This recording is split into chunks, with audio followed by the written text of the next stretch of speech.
Hello, welcome back to your Module 6. So in this unit, we will be discussing about arches since in the previous unit, we discussed about cables. So in this unit, this is your unit learning outcomes. So first is for us to know the different types of arch structures. And then second, to analyze the three-hinged type arc. Okay. So just like cables, arches are used to reduce bending moments in long span structures.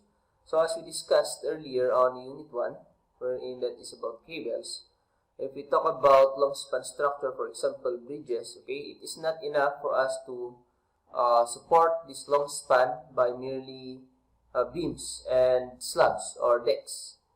We really need to apply special type of what we call reinforcement, and that is actually this special type of structures, arcs and cables. Okay.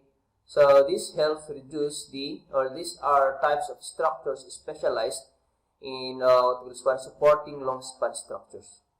Okay, so again, these are used to support long span structures, just like your cables.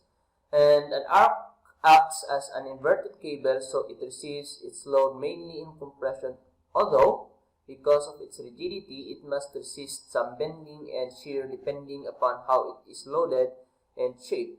Okay, so relating this one with the cables, as we discussed, is a type of structure resisting a load or applied load by purely tension. Okay, since your cables are made out of materials which are flexible enough, okay, to reshape itself with when the bending or shear or a perpendicular force is applied to its member or to its axis.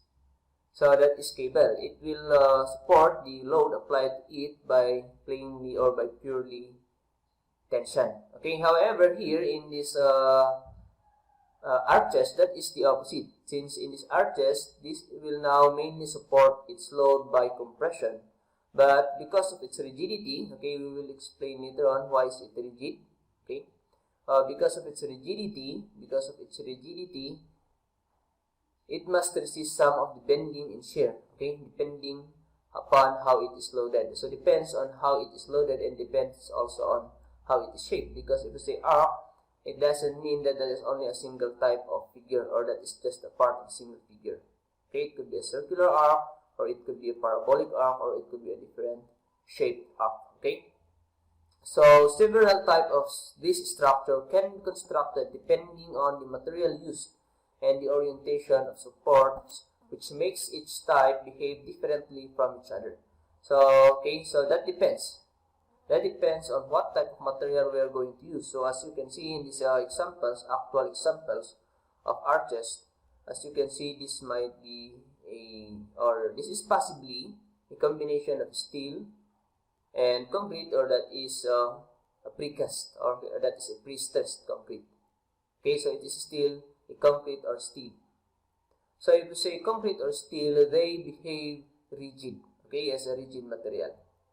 And if you say you are going to load a rigid material, then these rigid materials will now resist the load perpendicular to it by means of bending. And if there is bending, there is a shear. Okay, there's a shear. It's a shear that is a perpendicular force with respect to the axis of the member. So as you can see, it could be pure steel, or here it is a pure steel. It is it is in the form of a truss. Okay, the arc is formed by a truss, which is of course composed of steel members. Or it could be a reinforced concrete, or it is a specialized type of reinforced concrete. We call it one pre-stressed concrete. Okay, so these are the actual examples of arc structures. Okay, as you can see here, your arc could be actually carrying a load within its top or from its top. Okay, or the arc could be carrying its load within below the arc itself. Okay, or we call this one the arc which is through the deck, or the deck through the arc. So as you can see, and actually just like the cables, for the for the present time, this is commonly used not only to support but because of its aesthetics also. Okay, so as we know that it is also not enough for us to erect a structure. We really need also to take into consideration the aesthetics of the structure, especially on architectural purposes. So that is the advantage of your arches and cables. It depicts, okay, aesthetical shaped structures. Okay, so that is arches. So it will, because of its rigidity, because again rigid because the material used is a rigid material. And then a fixed arc, okay, fixed arc and two-hinged arc are the two indeterminate type of arc in nature, while the three-hinged arc is a determinate structure. So these are the common types. Okay, these are the common types of arches. First is the fixed arc. Okay, it's the fixed arc that is supported rigidly at the ends, okay, of the arc. And then we have here the two-hinged arc. So it is supported by two hinges at the supports or at the ends of the arc. So these are the two types which could be considered as indeterminate structure or indeterminate type. Okay, why? Because in here there are 6 unknowns, 6 reactions. Of course, again there are 3 excess, subtracting the 3 equations of equilibrium, so it is indeterminate to the 3rd degree. And then this one also, it has 4 unknowns, so again there is an excess 1 from the 3 equations of equilibrium, so again it is now determinate to the 1st degree. However, we have this what we call as the three-hinged arc. Okay, if we have this as hinge and hinge, but at the same time we have a hinge or a pin, internal pin in between or within the member itself, then that creates additional equation to make your 1st degree. This is a 1st degree. Your two-hinged arc is a 1st degree indeterminate structure. But if you will try to add a hinge, intermediate hinge or intermediate pin within the member, then that creates or that offers another equation which will make it determinate structure. Okay, so these are the common types of your arches, and then of course these are some of the actual examples. Okay, by the way, these pictures are credited on the internet. Okay, so we have here what we call as the funicular arc. Okay, what is a funicular arc? Okay, so funicular arc is a parabolic shaped arc subjected to a uniform horizontally distributed vertical load. Okay, so this type of arc resists the applied load under pure compression only because no bending or shear force occur within the arc. So, as we discussed a while ago, okay, on the actual nature or on the nature of an arc structure, that it resists the load mainly in compression, but somehow it will resist a bending and shear due to its rigidity. Okay, however, this is a special type, okay, funicular arc, special type of arc wherein that is a parabolic shaped arc which is been loaded with a uniformly distributed vertical load horizontally, okay, applied horizontally, then this will behave in such a way that it will resist the applied load by purely compression without bending or shear occurring within the member. So this is, for example, this figure. Okay, we have this arc in the shape of parabola, and if that is loaded by a horizontal uniformly distributed vertical loads, then this will act as pure compression member. It will not behave as a bending member, or it will not assist the bending and shear. So if we will cut somewhere there, any point within this arc, for example, let's say consider here point C, then if you will try to cut that one, at that section, you will only experience there a normal force. Okay, let's call that one as N, or the N sub C. N sub C means it is the normal force at point C.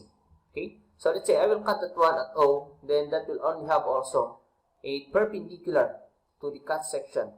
Okay, perpendicular to the cut section compression force without bending and without shear.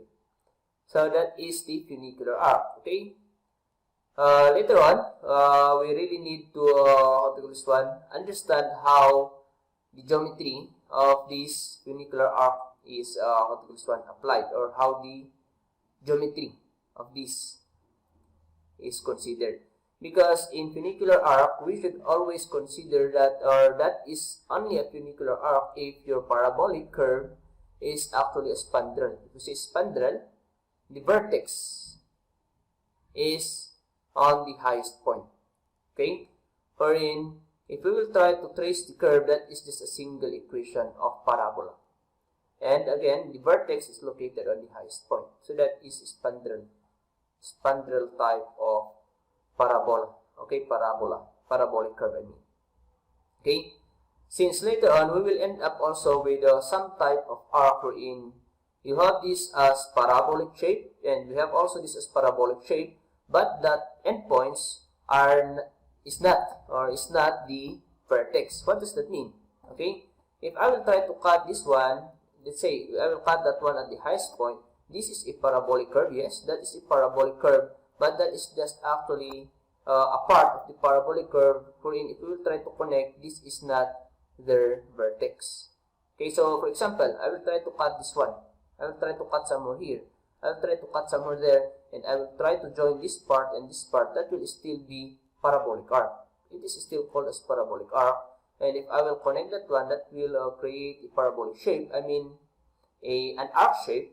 But it is not perfect, or it is not spandrel, because we do not have the vertex within the parabola. Okay, so again, this is the funicular arc. It is a parabolic shape, but at the same time, that should be a spandrel. Okay, we have now the vertex of that on the highest point, so that if we will try to load that one with a uniformly distributed load, that will just act as a purely compression. Later on, we will have an example. We will try to analyze an example of this, wherein we will try to verify by means of solving, okay, a force within the member, if that truly gives us purely compression only. So that is funicular arc. Okay, so now, as I mentioned a while ago, there are common three types. We have the fixed arc, and then we have the two-hinged arc, and then the three-hinged arc. However, for the purpose of this discussion, since we are on the theory 1, it is the analysis of determinate structures. So as I mentioned a while ago, that the two first type of arc, the fixed and the two-hinged, are indeterminate types of arc. So therefore, we will only focus here for the discussion of three-hinged arc, which is the determinate type. So the presence of an indeterminate hinge within the arc span makes it determinate, as I explained a while ago. As discussed earlier in this course, hinge joint offers no reaction to rotation. Therefore, detaching the structure at the point gives additional equation to analyze the structure. So this is an example of a three-hinged arc. Okay, we have hinge at this point, hinge at that, and then hinge at C. Let's say that is the highest point. So again, there are 4 reactions. So if you are just looking outside or externally, that is indeterminate to the first degree. However, considering that there is an internal hinge or pin, then that offers additional equation which make it determinate. Why? Because if we will try to cut, let's say for example, let's say I will cut at pin C or at hinge C, then we will expose a reaction only that is a perpendicular and a tangential reaction. Okay, so there are only 2 reactions at this hinge, a vertical and horizontal.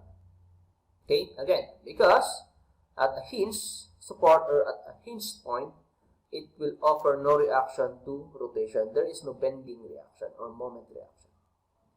So that gives us these figures. So if we, for example, I will try to take a moment at the C, and I can equate it 1 to 0 since there is no moment at C. Then that gives us additional equation to calculate BH and BV. Given that, okay, considering only one side of this figure, we have 2 unknowns, okay, actually 4, but this is not our after pin since we are only after first the reaction. So I will try to take a moment here. I will have the equations of B and H. Then going back to the original equation, okay, figure, take a moment at A, then I will create another equation of B and H, BH and BV. then I will have two equations, two unknowns to calculate BH and BB. Same thing happens with AH and AB. So it makes it, that makes it determinate structure. So let's try to have, okay, let's try to have here an example. A three-hinged arc, okay, which is in parabolic shape, show that this is a funicular arc and is subjected only to axial compression at an indeterminate point such as point D, and then assume that the load is uniformly transmitted to the arc ribs. Okay, so this is an example of an arc, but it says there that we are going, this is said to be parabolic shape. And in the assumption a while ago, funicular arc, then if we say that this is a single parabolic curve, which is a spandrel, the highest point is the vertex, then we can say that this is funicular since it is loaded by a uniformly horizontal load. Okay, horizontally uniform vertical load. Okay, so that is the assumption of funicular arc. But for the sake of discussion, let's try to prove that one by analyzing this structure itself. So let's try to assume, okay, actually the first member, the first part of the structure that will carry the distributed load is your deck. Let's say this is a bridge. Okay, of course this could be a bridge. And then let's say this is the deck of the bridge, and then that will be the load which is uniformly distributed, 8 kN per meter. But that is the deck that is carrying the uniformly distributed. And that will be transmitted by the, we call this one the arc ribs, okay, the ribs, which will be transmitting the uniformly distributed load to the arc itself. This is the arc, okay. So let's try to assume that the loads will be distributed equally on this arc ribs, so that it will act as a distributed load also, uniformly distributed load also on your arc itself, okay. So now, how are we going to prove that this is a funicular arc? If we will try to consider this point D as suggested by the problem, and if we will try to calculate the reaction at this point D, if there is no moment or shear, and that is only pure compression, then we can now conclude that this is a funicular arc. Okay. So first is, of course, we need to calculate the reactions. So let me assume that these are the reaction directions for the meantime. Okay. And then if we will try to consider this whole structure and then try to take a moment at A, I will try to take a moment here at A, then that gives us 40 BV. Let's say counterclockwise is positive, this goes counterclockwise. So that gives us 40 BV positive since your moment arm is 40, and that is counterclockwise. And then we have another load, which is the external load itself, 8 times the length of that, which is 40. The total of this is 40. And then the moment arm is half, which is 20. Okay, and then by simple algebra, you will have BV to be 160 kN positive, so it means it is true, which is going up. And then summate vertical, since we already know one of the vertical, we can calculate also AB, and actually by merely looking at this, it is symmetrically loaded, so you can actually say that they are equal, or by calculation, you can show that that is also equal. Okay, and it is also going up. However, okay, we already calculated the two vertical, however, there are two horizontal that we do not know yet.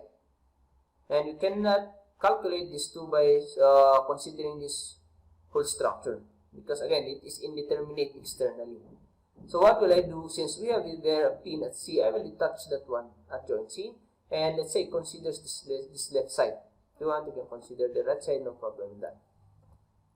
And then if you try to take a moment at C, still counterclockwise positive, then I will cancel out this exposed reaction at C. Okay, this will now be cancelled since I do not need that yet.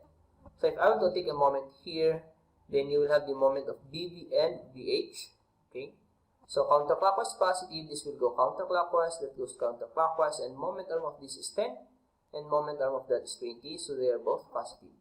And this is 8 times the length, 20 times the moment arm of that is 10.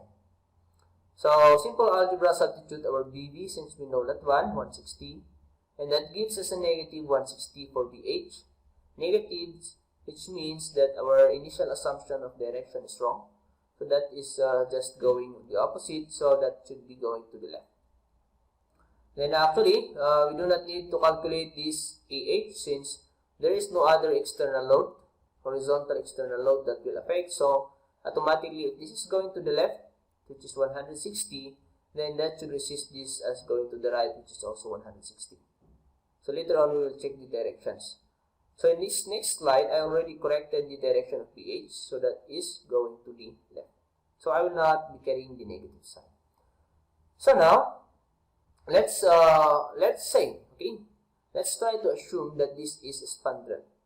So we have this vertex at the highest point. So for example, I will consider the axis at that vertex. So we have there the x and on y-axis. Okay, so that we will establish the equation of this. Okay, by the way, a while ago, we had this equation. If we will try to go back on the funicular arc, we have this equation here, y is equal to negative cx squared, because actually that is the standard form. That is a standard form of parabola. Okay, if we say standard form, okay, that is general to parabolas, except, okay, and actually standard, why? Because this is the specific equation of a parabola if we have the origin at the vertex. Because if we have the origin at a point not on the vertex of the parabola, then we have this constant x, constant, and then we have there the coefficient, or we have there a term with simple x. Okay, that is of course going back to simple analytic geometry or simple algebra, equations of parabola. So however, since we will assume that the vertex is where the origin is, then that makes it this equation y is equal to negative cx squared, wherein your c is the constant, or we call this one in your parabola before as the what do you call this one, latus rectum.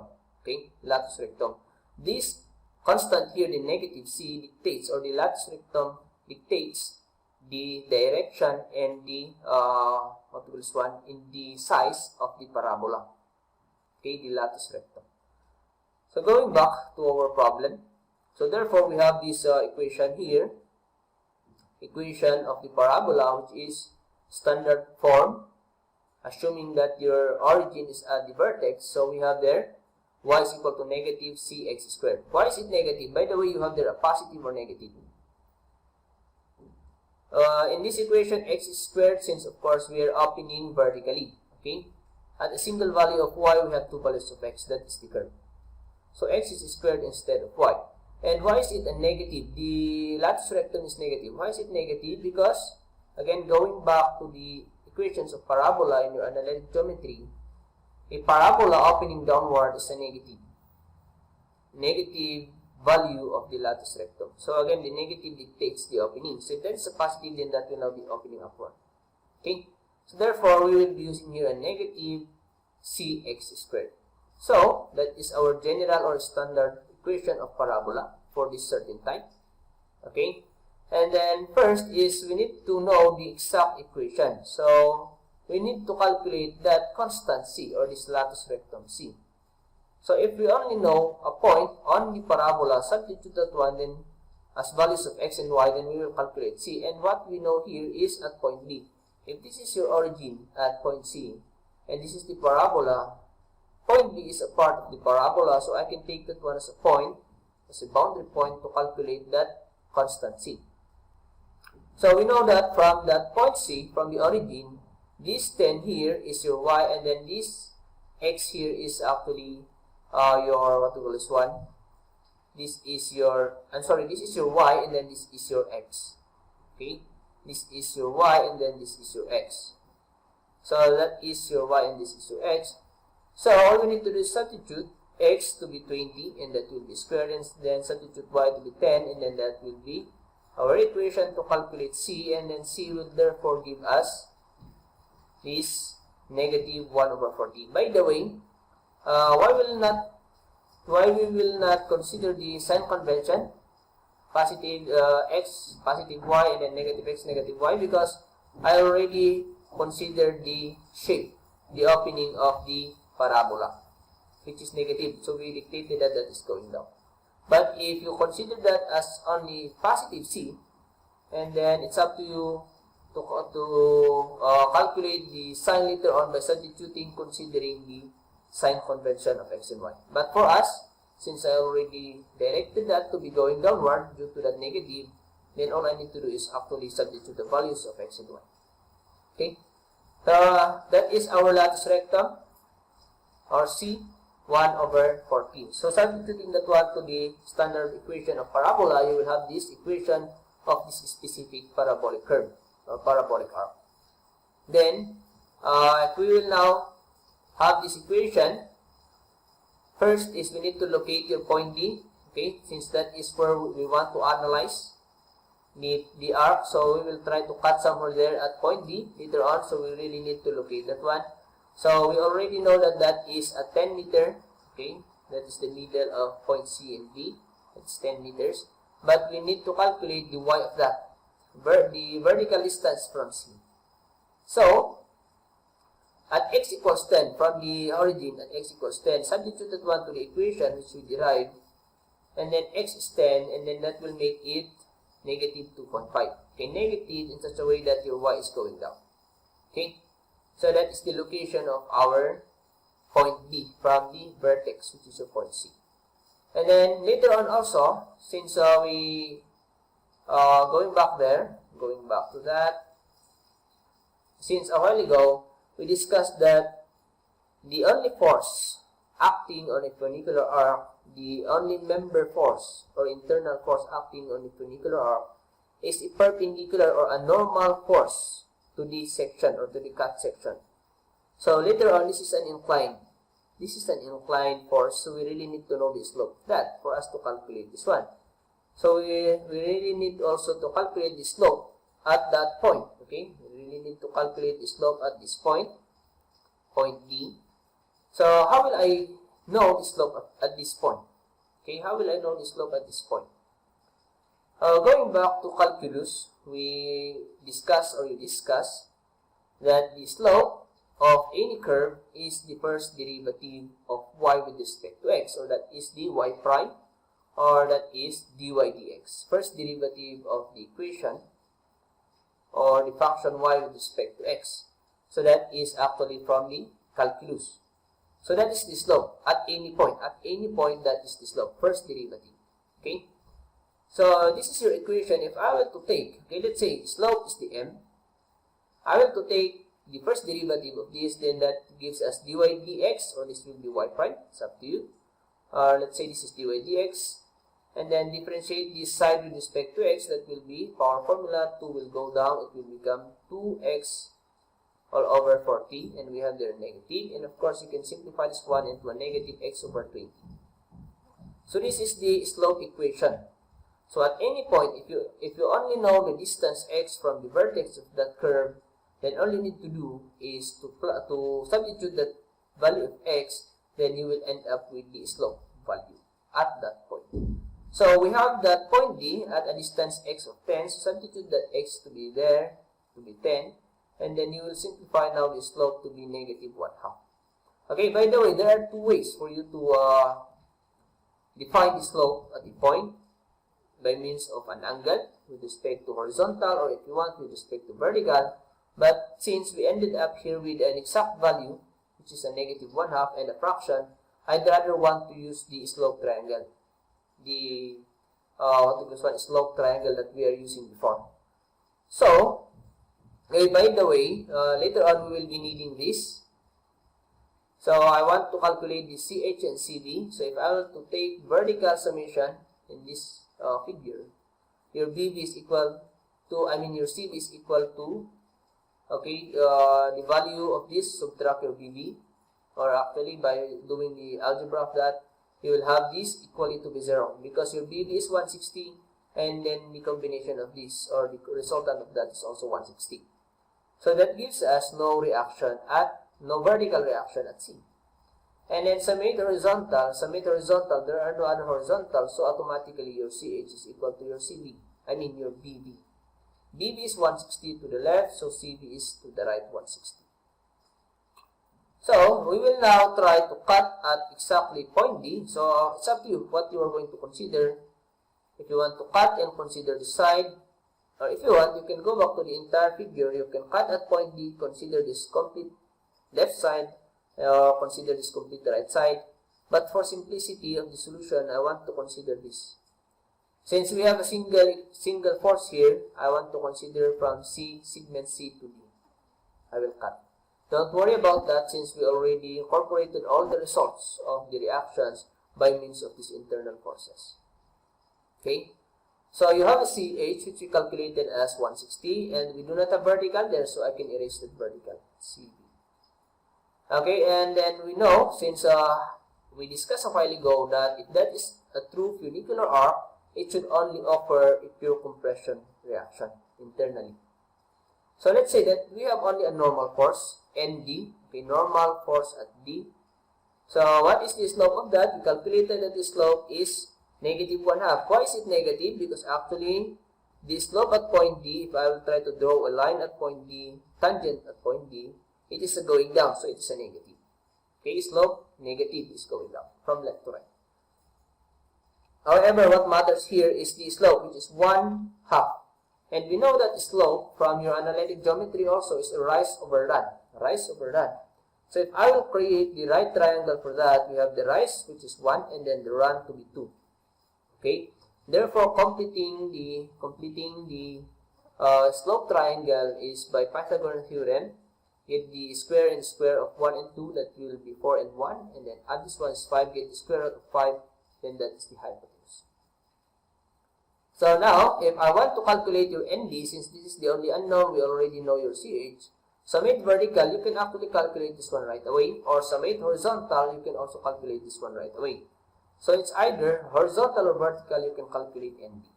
So vertical, going up is positive. So component of this is going up. So we have there 1 over square root of 5. That's positive since again it's going up. And then your 8 kilonewton per meter multiplied to 10, it is negative going down. So simple algebra, your ND is 80 square root of 5 kilonewtons, or in decimal 178.89 kilonewtons. Or you can actually, as I said a while ago, calculate that by horizontal. Summate horizontal, going to the right positive, so CH is positive, and then the horizontal component of ND is 2 over square root of 5, negative since it is going left. Substitute your CH to be 160, simple algebra is still the same. 80 square root of 5 or 178.89 kilonewtons. So we have there now the normal. So for us to prove that this is as an exact, or this is a perfect funicular arc, then there should be no shear and there is no moment. So how will we know that? Is, of course, let's try to calculate a moment at D. If there's a moment, then that means it is not a true funicular arc. And if there's a moment, automatically there should be a shear. Okay? So if you will try to take a moment at this point D, if you will try to take a moment here, or if you want, you can take a moment at C. But I'd rather take a moment here at D so that we will cancel out the effect of this one, since that is a little bit complicated to take a moment with. You need to break this down into 2 for you to take a moment at C. So I'd rather take a moment at D. So we will only have these forces CH and 8 kilonewton. Let's say there is a moment. Let's say clockwise is positive. So let's say there is a clockwise moment MD at point D. So let's say there's an MD, and then we have this 8 times 10 times the moment arm 5, which is going counterclockwise, so positive. And this is also, this is going clockwise, so this is a negative. And then the moment arm, we calculated the location of that to be 2.5. So substitute CH to be 160, and then this will give us exactly, okay, this will give us 80, 8 times 10 is 80 times 5, will give us 400, and then 2.5 of 160 is also 400. So actually, your ND will give us 0, therefore, you can say, if there is no moment, automatically there is no shear. So this is purely compression member, so we can say this is a funicular arc. Okay. Therefore, it is shown that funicular arches resist applied load in pure compression only. Okay, so this is the analysis of arches, as simple as, of course, applying equations of equilibrium at points necessary for us to create equations. Okay, so just like pins and frames, analysis of arc, only that you need to consider these different types of arc, and you need to know how this arc resists your loadings. Okay, so if you have any question, you can comment that one on this video, or we can discuss that one on the next live meeting. So thank you very much for watching.